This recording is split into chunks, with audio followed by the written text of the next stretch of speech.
Dude, So good to see you. welcome to Brockwell Park. Awesome to be here. Yeah, it's kind of really poignant that we're doing a little talk in this park because I moved to London about 18 months ago now. I was coming out of a bit of a tough breakup, moved to a new city. And even though I've got all these strategies, I've been in coaching for a long time, I really struggled with mental health last year. And having this on my doorstep, like having this green space, really helped with that and helped me just to unwind and de-stress and all that good stuff. So, welcome. Yeah, great to be here. Great, yeah, it's great to have you here. I just want to really catch up with you because it's been nearly 3 years. Yeah. 3 years since we met, right? Yeah, it's been a long time. And I think we met on the 20th of November back in 2019. So it's nearly been, right, give or take 3 years, and lots changed. And I just want to reflect, really go back to that time, go back to the 20th of November, and just for share, like, what happened on that day? Man, it's crazy. It's crazy looking back at how different life was back then, before I met you. Even that morning, I remember being sat on my stairs by my door, just crying my eyes out, not knowing how to deal with the emotions that was going on in my head and having to go through this pain for so long, and just realising I couldn't take it anymore. Yeah. Realising that was the last time I was going to say goodbye to my family, last time I was going to see everyone.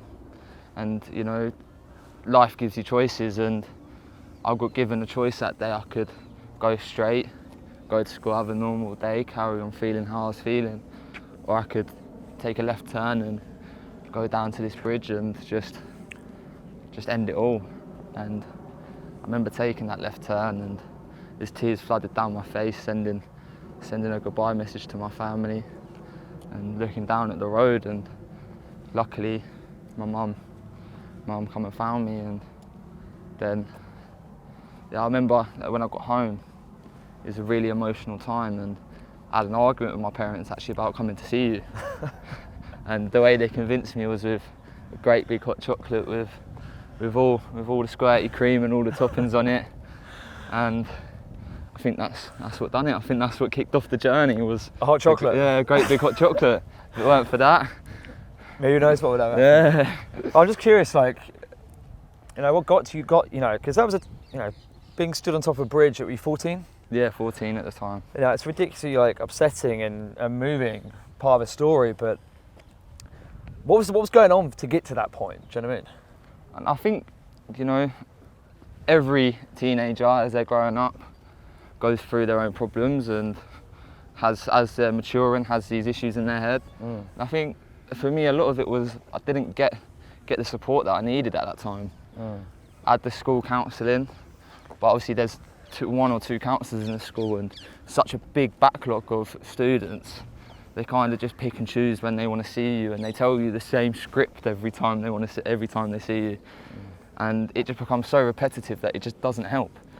I think, like, the challenge is that, like, I don't think counselling necessarily is the right thing for some students. Like, it's great to heal past trauma and past pain. And by the way, this isn't like, I don't want to, like, ever bash counsellors, because any form of talking therapy is great. Yeah. But I feel for a lot of time, like, students just want someone to be listened to, obviously, to have that listening, but also proactive, action-orientated, in the moment.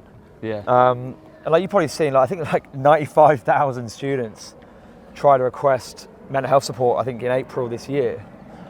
And it's just this, like you said, this backlog. So do you feel like you were, like, missed, or you just didn't get the right support? Like, what was it? Yeah, I felt like I was treated as a number rather than a person at that point in time. And yeah, you just they see you once or twice, and then you get brushed over, and they kind of forget about you. And I do think counselling works for some people, and as I'm sure life coaching and coaching doesn't work for other people. It's up to personal preference, really. But for me personally, that focusing on the past so much, I couldn't move on from it. And I think that's one of the biggest struggles with counselling is it's very good to talk about past trauma, but then you can become too attached to it. I think, like, for me, I guess, that I think it doesn't matter what support you get. Yeah. But I think it has to be right for you. Yeah.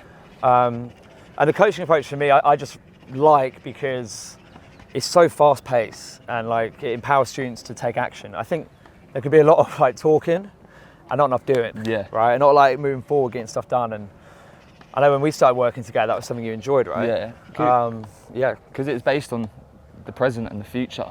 It's about setting them steps up for you to build a better future and build yourself, rather than, like I said, focusing on the past all the time. And I think it's good to talk about the past, but I think there becomes a point where you have to start setting steps for the future. And I think that's what coaching is great at.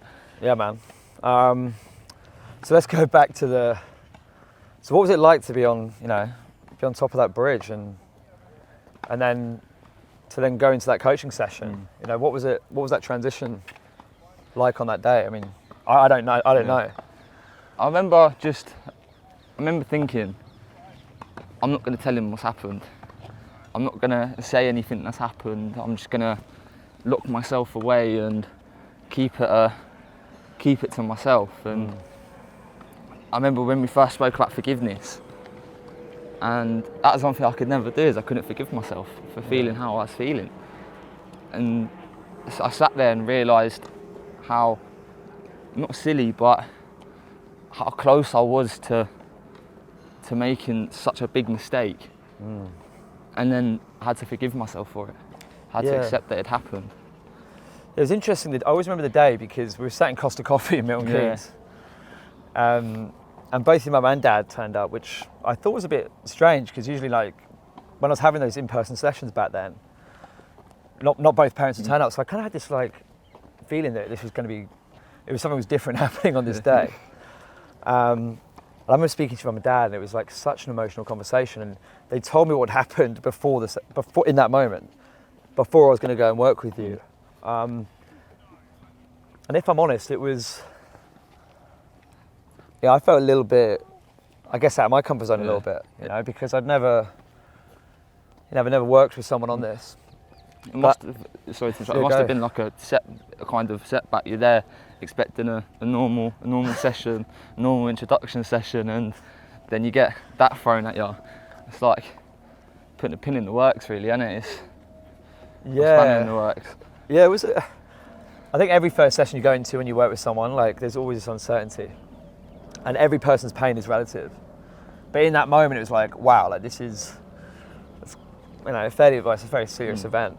And I actually remember, like, we didn't actually say, I don't think we said anything for about 10 minutes. I just wanted to give you that space. Just to like be present. I think after a little bit of time, we started asking some questions. And then, we talked about forgiveness, but I've never hugged a student in a session, but I remember giving you the biggest hug because when I gave you that space, you had that ability then to open up and share. Do you remember that? Like, it's almost like it was the key to the lock. It was even to the counsellors and stuff. I'd always held back the real issues. Always held back from telling them the deeper stuff and told everyone the tip of the iceberg. And I remember that day just realising, why am I doing that?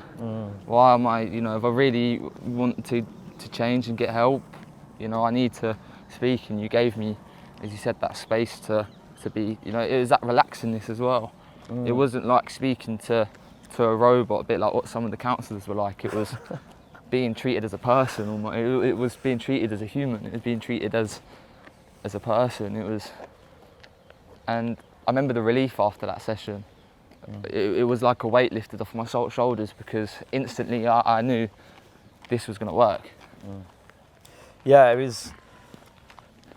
I leave every session, especially those first sessions, feeling kind of super energized, because when you're helping someone with like that level of I guess you call it challenge or struggle or even awareness, it's super powerful, and I felt massively blessed to be able to have worked with you. I know we did that big forgiveness letter, and we've spoken a lot about forgiveness and how actually people take through all this loss in their life, don't they? Like different losses and different things that happen without really engaging with it.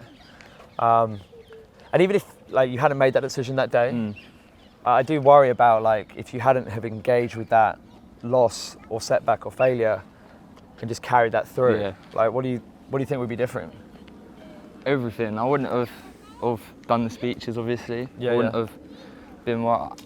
And to be honest, I still think whether it was that day or another day, it would have still happened. And I believe if I left it any longer, then there wouldn't have been that goodbye message. I believe subconsciously that was my cry for help. And I think if I would have left it any longer, then there wouldn't have been that message to save me. It would have just been a go do it without telling anybody, without saying goodbye. Wow. It's yeah, it was a. I still feel honoured to have been able to support you. And we obviously then did like 10 sessions together, constantly having those hot chocolates. Do you remember those? Like every session you had this like giant hot chocolate with all the cream on it. Maybe that was still too geeky there, I don't know. Sometimes. What was it like to then go through those 10 sessions? Like, what did you find out about yourself during that time together? Now, I'm not sure if you remember, we spoke about a metaphor. You know I love my metaphors. Yeah. I said, it's like an alleyway with a brick wall down it. Oh wow, I remember this. That brick wall stopped me from getting to that kind of happiness, that place I wanted to be in. I remember it was like every session, bricks were taken off of that wall, brick by brick. Every session it got lowered and lowered and lowered. And by the end of it I realised there was never a brick wall in the first place. It was just all in my head. And I think that's one of the big parts, is realising sometimes we set ourselves these boundaries without even realising it, and put so much reality behind them when they're not real. I think that was one of the biggest lessons, and it was like I was a rejuvenated person. I was refreshed. I was myself again.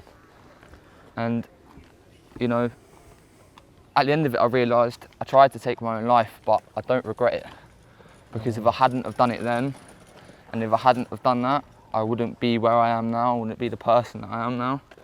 And it was such a big lesson and learning curve going through all of that. And I just thought to myself one day, someone asked me once, do I regret it? And I looked at him, and it took me a second to answer it. I was taken back by the question. And I said to him, no, I don't regret it. And they said, but you could have died, this could happen, you might not have been here anymore. And I said, well, I'm still here. I said, I wouldn't have met you. I wouldn't have done some of the amazing stuff I've done. I wouldn't have had the experiences that I've had. I wouldn't have been as strong as I am now. Yeah. I think that metaphor is so great about like the walk, because I guess every session you have, you're taking action, so you're lowering those bricks. Yeah. But as well, it links into what you said beautifully there, which was like that belief that everything happens for us, not to us. And those experiences we learn and grow from, become a better version of ourselves, even those ones, which still could have gone a different way. Like it still could have, you progress pretty fast out of that.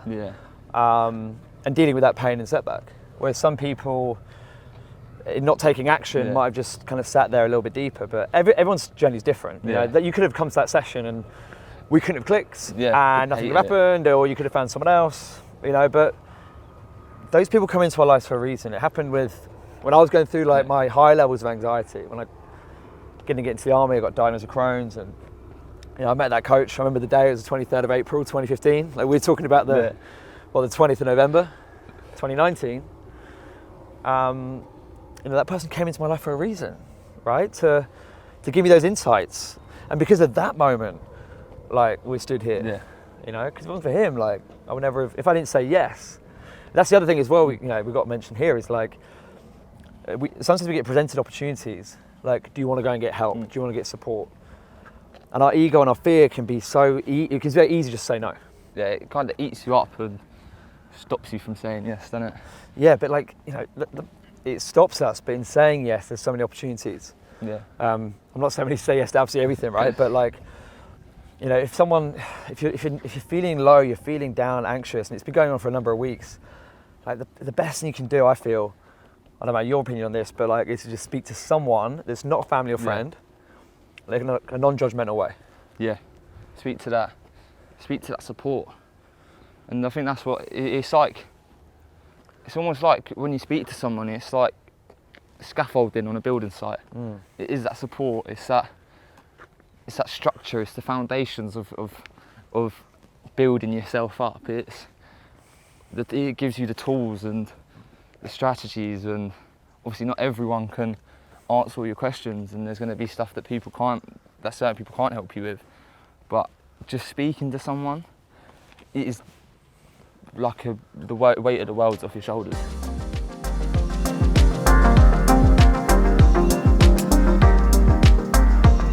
So after all those 10 sessions we had together and all that growth, I remember it culminated in you giving your first ever speech at the time, the biggest event I'd run in London just before lockdown here in February 2020.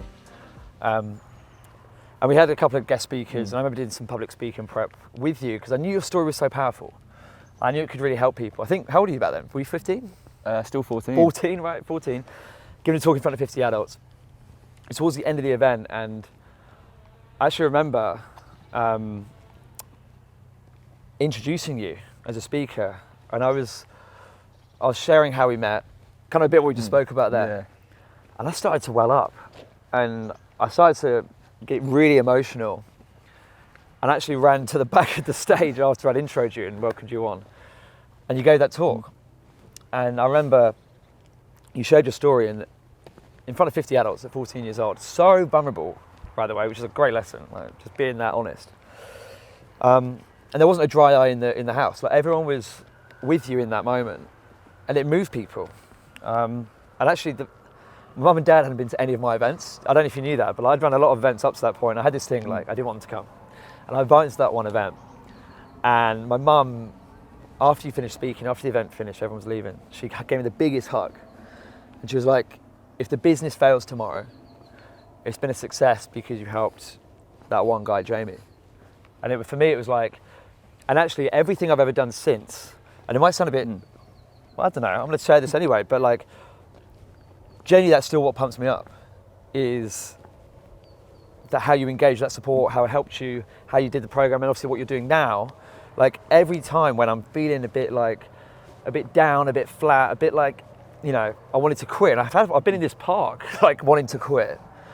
You know, you think back to these wins, you think back to those moments, and for me, like, you've always been that inspiration since that time together. So, I mean, what were your recollections of that event? Or I remember being so nervous. I remember just being sat there, kind of over and over again, replaying to myself, what am I going to say? I'm going to say this, this. I'm going to say this, and this. And I actually remember when you introduced me, I remember being sat there, and I remember when we gave each other the hug on stage, and I said to you in your ear, I'm shitting myself. And I remember that moment just being, I think you said to me, you're going to do fine. And all of a sudden it was like, everything was just all okay. I remember I didn't move much, I didn't look around too much when I spoke. Yeah. I remember just being stood very still, looking at the same spot, but just talking.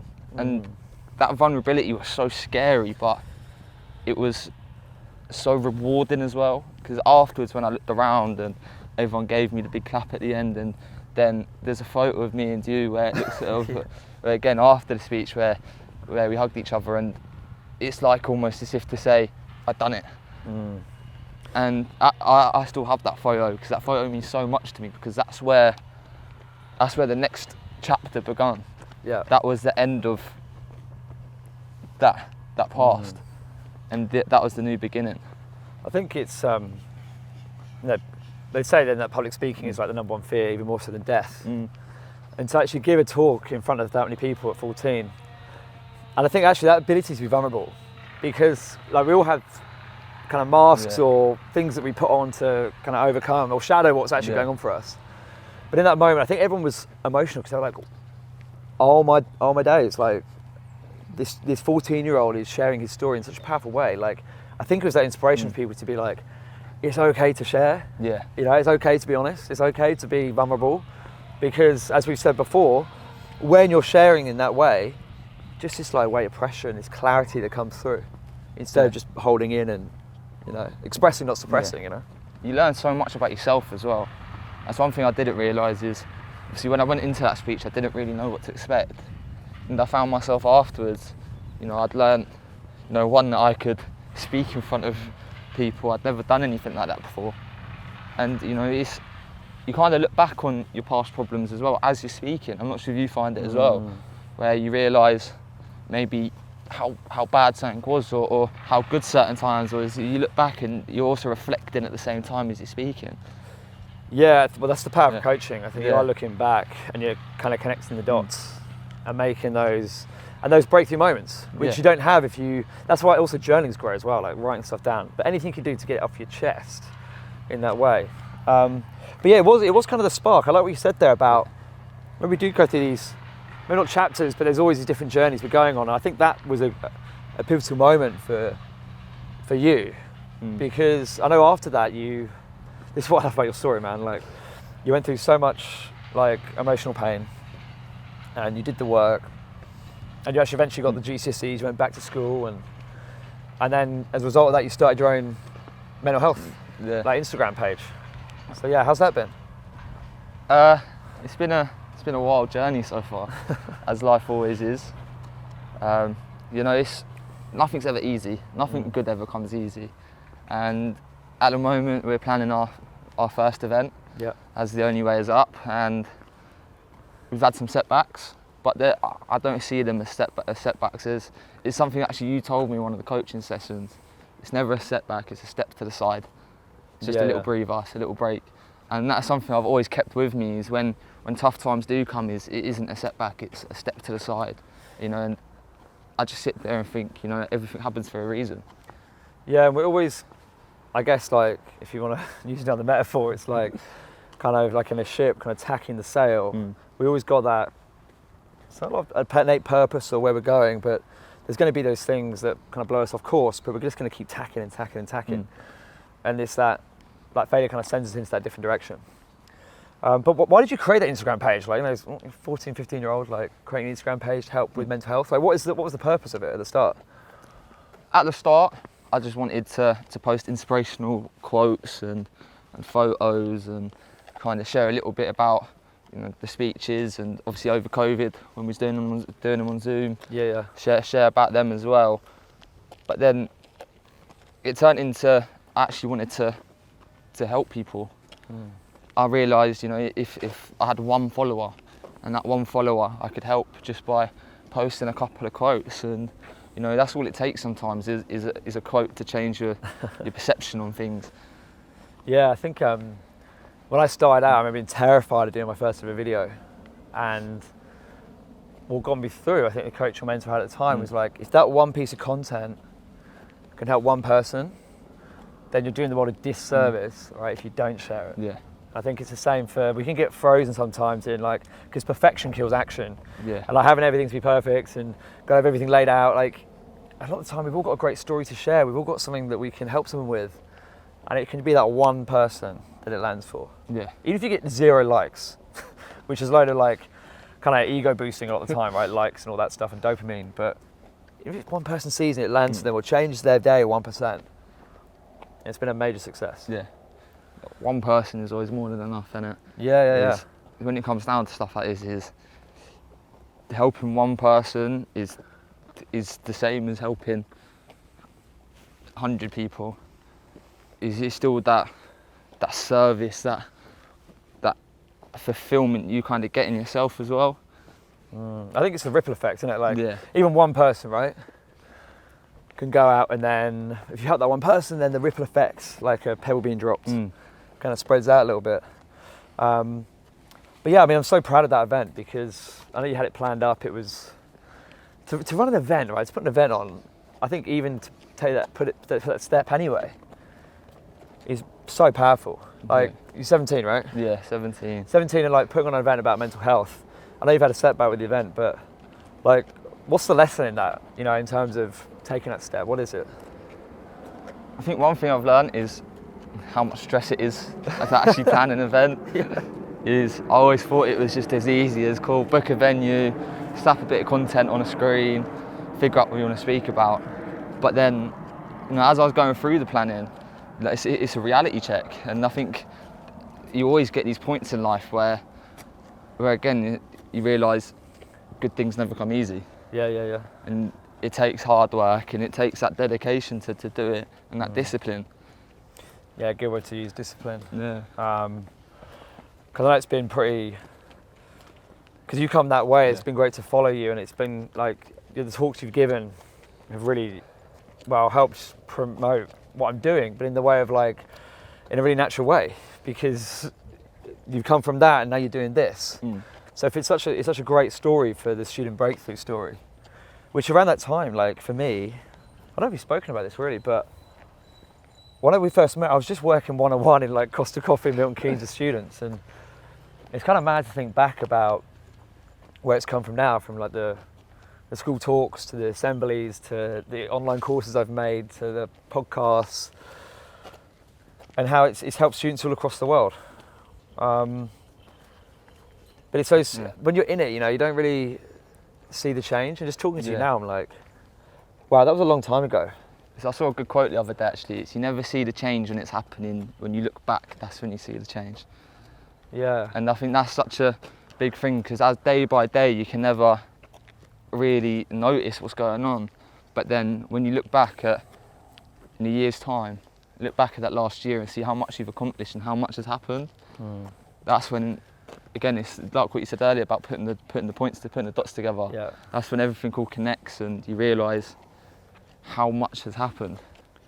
I think, yeah, I mean, I'm just reflecting now, like this conversation. I'm like, because when I met you, it was just one-on-one student coaching, and I think as well, like, now I'm doing this Educators Coaching Academy thing, as you know, which is, and you spoke about that launch event as well, and that's about taking the great coaching methods that impacted you and giving it to teachers.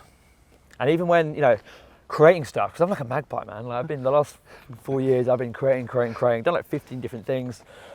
And I landed on this thing because what we talked about at the start with the counsellors and maybe the teachers, and it's not necessarily their fault, because I've been a teacher, like, and it's tough, but we don't give them the skills necessarily to help. So for me, it was like, well, how can I give these teachers some new tools that's preventative, so students like you ultimately don't end up where they were on the 20th of November. Yeah. But again, it's like, it's tough, man. Like, you know, there's that uncertainty when you're creating. It's that fear when people want it. It's that fear of rejection. But again, it's those moments, and I think you've got to celebrate those wins and really be conscious of them, because that's what's helped me drive this. It's still that you know, like helping you and helping other students. Like, well, imagine how many more people need this. And the beauty of this, what I'm doing now, which I love, is basically personal development for teachers. It's basically coaching for teachers, but it's like in the shadows, because teachers are super busy people. Yeah. And if I was like, hey, do you want to come and do a personal development course? They'd be like, I haven't got the time. All right, because time is so precious, especially for educators. But if you put it under the fact that they're helping support the students, like, they're learning skills to better support the kids. But like, the beauty of this is like, they're having chats like this. Like, they're learning the skills. I think what's so good about the coaching training as well is it isn't just you learn these skills and you learn, you know, how to coach people. Is you go on this journey with yourself as well.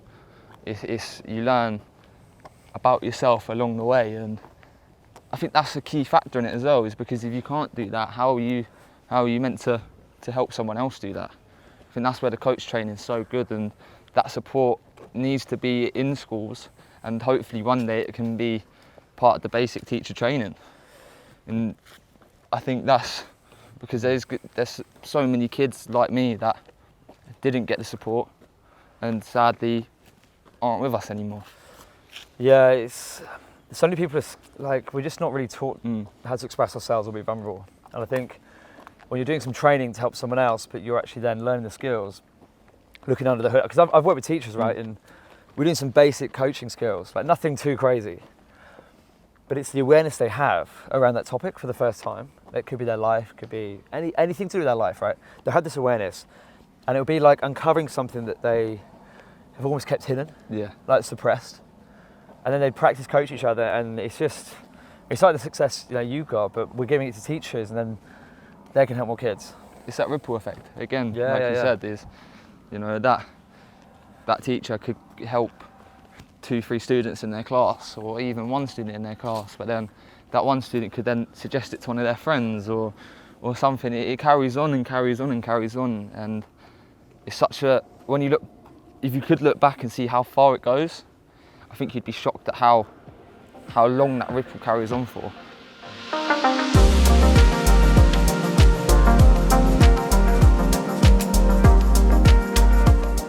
So Sam, I just want to ask you, what is it about the education system that you think needs changing and that you want to change? Man, like, there's so many great parts of it, and there generally are, like, and teachers work so hard and in a really pressured way. But for me, I just started to realise that all the coaching stuff I do, all the training, all this stuff, is really just trying to fight an uphill battle. Yeah. And there's so many quick changes we could have made, like during COVID. I know I'm not sure you were at school during COVID. Yeah. You were, yeah, like well, one simple way, right? The curriculum's massive. It's like really bloated. There's been 5 curriculum changes since the national curriculum came in 1988. And every single government like bolts on different things they want to teach or want students to learn and blah, blah, blah. And it's quite big and bloated now. It's like just huge and we have to teach so much. Like during COVID, right? We went for teach from history, right? 4 topics at GCSE to 3. Real simple, effective way of like reducing workload, reducing the amount of pressure on students, helping teachers to really go into more detail on topics. So what I'm saying there is like, that's one simple way that we can change things, is just be to reduce workload. But like, it's outdated, it's archaic, it's not fit for purpose. There's things that are massively around mental health support, which massively needs to be changed. How we actually assess students, and we had these big, huge, like high pressure stakes exams. And it'd be great to get your opinion on this. Like, you know, how did you find that? Like having all this stuff just on one moment. It's a lot to take in. It's you know, when you're going through it, there's a lot that you're being taught, where you're sat there and thinking, you know, why are we learning this? Realistically, you sit there and you go, this isn't going to help us later in life. This isn't going to make us better people. It isn't going to add anything to our value. Why are we learning this? And I think that's, like you said, the education system and the curriculum is so bloated. I think that's what a lot of it is a lot of extras, a lot of add-ons that don't need to be there a lot of the time. I think like it's such a knowledge-based thing as well. It's like you learn these facts, learn this knowledge, but like, how do you actually apply that? Like, what are the skills, you know? And that's the thing we're missing is like, it's just purely knowledge and not enough skills. I think as well, like, you know, times are changing so much. I saw the stat, right, 65% of primary school students, so 5 to 11-year-olds right now, 65% of them they don't even know the job that's going to be there for them by the time they're ready to start work. Which means that the world is changing, like robotics, genealogy, all this stuff, this 4th industrial revolution that's coming, or is around, right, is about, we're still teaching the same way like 200 years ago. Yeah. And for me, I see myself as having a bit of a higher purpose than just doing the coaching stuff. For me, it's like, how can we disrupt those parts of the education system that, like I said, that aren't fit for purpose? And again, it comes back to you, Jamie, like, and you being that kind of inspiration for this, especially when it comes to the mental health support. I mean, because like, what would you have seen different with mental health? Like, what do you want to see different with mental health support? I think, like what you're doing with the Educators Coaching Academy, is, you know, teachers need to be trained in how to support students. There's so much pressure and stress put on, you know, even when you're year 6, which is what, 7, not 7, older than that, what, 9, 10? Yeah. And they put so much pressure on you at such a young age, where people crumble. And then the teachers aren't there to give the support back after putting all of this pressure on you. And it's not the teachers' fault. No. They just don't have the training. It never is. Well, it's not, because it's the system's fault, right? And the other thing that annoys me, frustrates me, is like the education secretary, the person in charge of all this stuff. You know, when one hasn't been a teacher, privately educated in like these big public schools, they don't really know what it's like. Yeah. Really, how can they make decisions? They might have some advisors and stuff, but how do they really, really, truly know what teachers are going through and their pain points and their struggles? Because it's not, like I said, they do a fantastic job in a very high stakes, high pressure environment, but that filters through, right? Yeah. Like you've got league tables, you've got schools competing against each other. That's fed from head teachers down to teachers and then passed on to students. And if you can train more teachers in the coaching stuff, in the mental health support, then that's then going to like trickle down and reduce that pressure. But like I said, there's simple ways, like stop teaching as much. Number one, like, would be a great start. But that's kind of my mission and journey now. You know, I think moving forward, it's about making that lasting change. It's about actually like looking at, well, what we can do that's different. How can we change things for more people? I think that's really important. Yeah, no, definitely. I think as well is there's also this. I think a lot of teachers might have this fear of, oh, it's extra training, oh, it's more stress. But really, like you said, is if you take away the extra bits and teach less, you know, it isn't really extra training. It isn't extra stress. It's the more important stuff that they actually need. Yeah, they actually need, Yeah. like, if you can reduce that and like it's bringing back the love of learning as well. Yeah. Because like I know you weren't going to school for a long time. Yeah. I heard the other day, like 1 million students currently don't go to school, and like there's also 650,000 teachers who, 40,000 leave the profession every year, right? So 1 million, like if we think about love of learning and happiness, like why are 1 million kids not getting an education in the UK, right? Like, isn't that not just a sign that Something's wrong. maybe things aren't going so well? You know, because let's be honest, like, what was stopping you from going to school, really? Like, I know the mental health stuff, but like, you obviously didn't enjoy going, right? I think, again, is, I'd sit there and think, why am I learning this? Like I said earlier, it is, I didn't get any fulfillment out of school. I didn't get anything that made me feel like I had purpose or made me feel like it's setting me up for the future. And again, going back to the way the system is when are you ever going to take a test, or when are you ever going to do things that you can't use a calculator for if you're an accountant? When are you going to have to, in your job you have to learn this and this, and then we're going to test you on it, but you can't have it all in front of you. You have to do it just off your knowledge. And when you're in real life working situations, this is very different to that. It doesn't set you up for getting a future job, school anymore.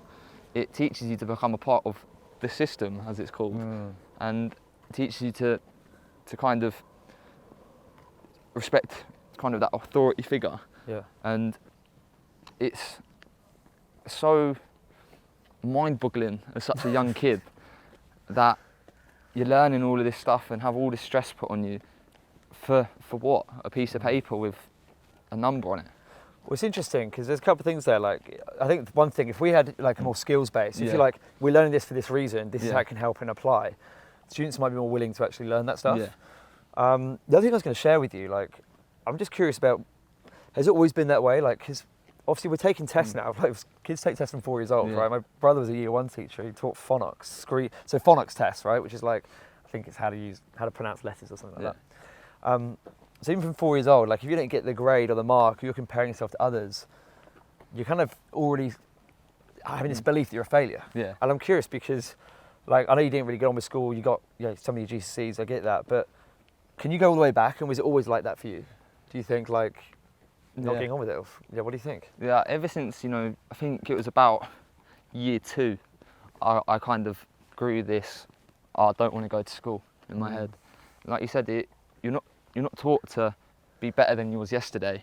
They're teaching you to, it's put into your mind, like you said, you're comparing yourself to other people. It's not comparing yourself to yourself, which when you learn, that's the way to be. As long as you can be better than you was yesterday, then that's improvement and that's growth. But you're taught, this kid's getting A's, this kid's doing this person's doing this, and I think then that just builds up in your head, and the more it builds up, the less you actually end up doing. And I guess it's like a belief that, because if you're kind of calling yourself a failure really from a young age, and you're taking that all the way through, and then shock horror, like, there's no surprise why. I think the other stat I heard that like 1/3 of students don't get their maths and English, like, which is another reason to show that, well, something's not working. Yeah. Like this, like we all love data in education. Yeah. Well, I don't love data, I hate data, but like data is a big part of it. And these stats, like, we're not in a happy environment. And if we can bring some happiness back, when people like feel more purposeful, they're getting more pleasure from education, then that can link to grades, right? Yeah. If you're doing something you love, like shock horror, like, you're gonna get better at it, right? Yeah, you're gonna put more effort into it as well. No one's really gonna put their whole time, love and effort into something that they don't want to do. Don't get me wrong, no one really ever wants to go to school and sit there for hours. Do you not think they should though? Yeah. This is it. It should be made into a more caring and loving environment, and it isn't. It's so, like you said earlier, so outdated. It's like when I spoke at the ECA launch event, I showed the pictures of the two classrooms 100 years apart. Yeah. And the only thing that's different is a touchscreen whiteboard. And I think that just shows the madness of how old the education system is. And how things haven't improved. Yeah. It's almost for the sake of not improving, but I think the thing that always gets me going, right, and goes back to your question about why we want to change things, is that quote that it's easier to build strong children than to repair broken adults. And again, for me, that's the thing that's the purpose driven when it comes to disrupting the education system. Yeah.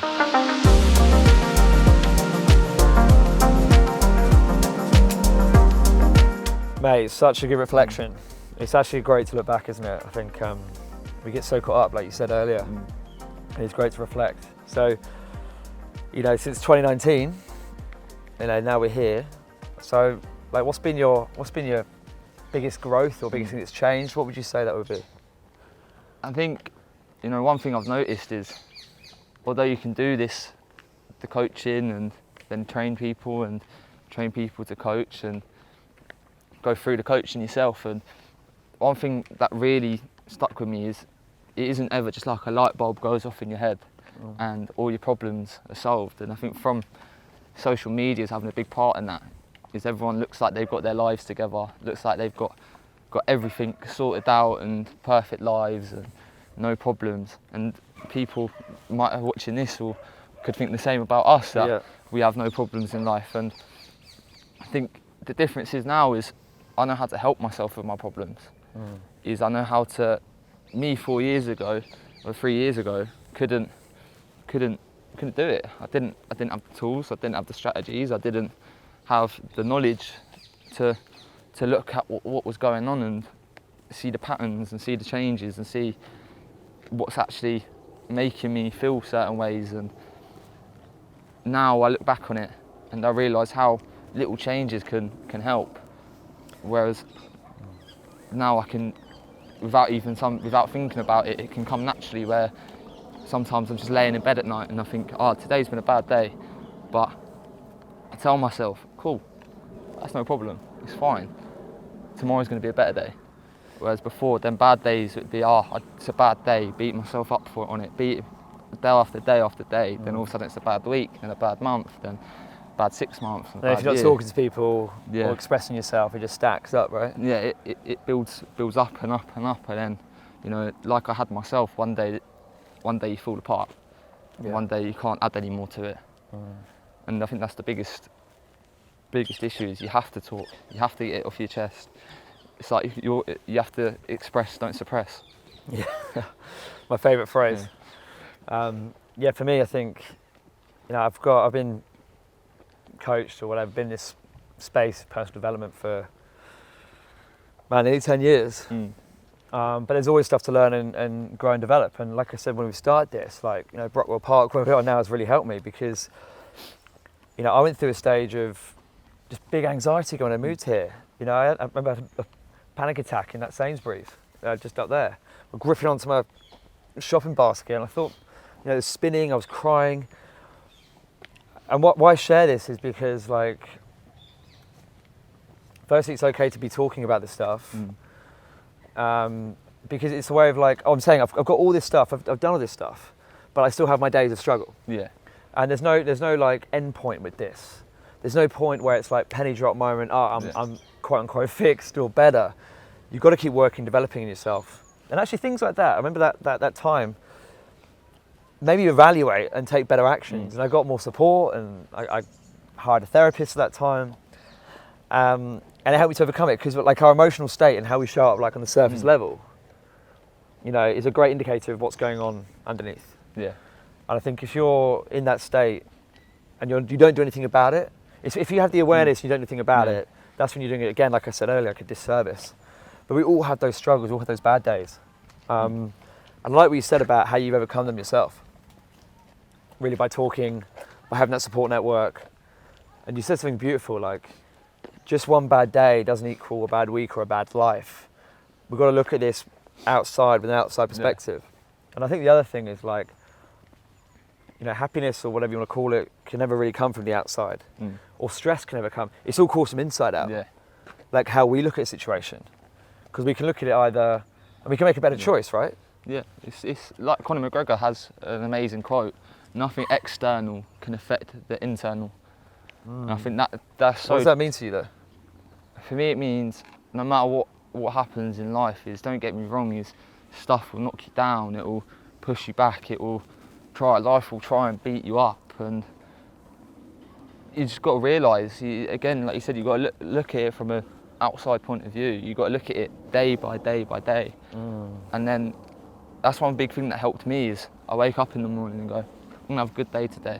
Whether I have a good day or not, that's down to whatever happens that day. But just because that's been a bad day doesn't beat that I don't beat myself up over it. Whereas it's so easy to do that because of what's happened during the day and what's happened during the week. But when you realise it, is like you said, happiness comes from within.